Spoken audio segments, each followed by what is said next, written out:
السلام عليكم ورحمة الله وبركاته. تحياتي لكل الناس الحلوة اللي بتتفرج عليا سواء من مصر أو من برا مصر.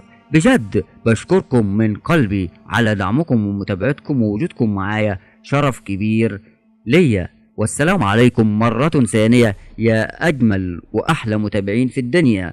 أنا مبسوط إنكم معايا على قناة كوكب الفتنس والأكشن، والناس اللي بتحب الحركة والقوة والنشاط. قناة كوكب الفتنس والاكشن هتتكلم النهارده عن كل حاجه تخص جسمك ولياقتك وقوتك وصحتك، تمرينات رياضيه في البيت او في الجيم، نصائح فتنس، تغذيه سليمه، واكشن يخلي قلبك يدق بسرعه. يعني لو بتدور على جسم قوي وعقل صح او طاقه مليانه حماس، انت في المكان الصح.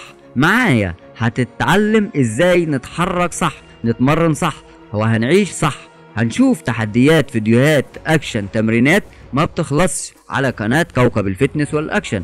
قبل ما نبدأ التحديات اللي جاية، انزل دلوقتي واشترك في القناة وفعل زر الجرس عشان يوصلك كل فيديوهاتنا اول باول، وما تنساش تعمل لايك للفيديو لو عجبك، واكتب كومنت لو عايز تشوف ايه الفترة اللي جاية. جاهزين؟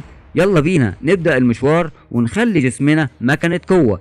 يا شباب، يا احلى شباب في الدنيا، ازاي تبني عضلاتك صح؟ ازاي يبقى جسمك قوي ومليان عضلات مش دهون؟ اول حاجة لازم تفهم بناء العضلات مش بيجي من نوم ولا من يومين ولا في اسبوع.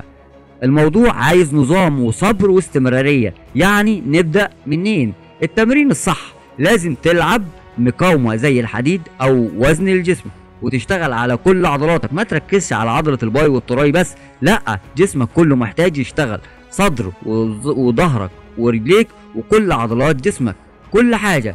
اما الاكل، اسمع بقى، العضلات مش بتكبر في الجيم، العضلات بتكبر على سفر. يعني ايه؟ لازم تاكل كويس، بروتين عالي زي البيض والفراخ والتونة واللحمة، كربوهيدرات مفيدة زي الرز والشوفان والبطاطا والبطاطس، والدهون الصحية زي الزيت وزيت الزيتون والمكسرات. الراحة والنوم، ما تستهونش بالنوم. لو مش بتنام كويس عضلاتك مش هتعرف تتعافى، يعني مش هتكبر. اما المكملات الصناعية، وهي المكملات زي الواي بروتين او الكرياتين، ممكن تساعدك بس مش اساسي.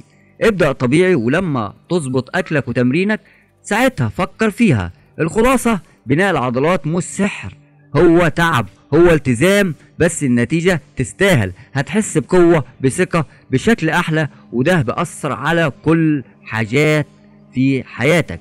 لو عايز تكبر عضلاتك وتغير جسمك للأفضل، اشترك دلوقتي في القناة وفعل زر الجرس عشان توصلك التمارين والنصائح أول بأول. وسيب في الكومنت انت بتلعب بقالك قد ايه، وايه أكتر عضلة نفسك تكبرها.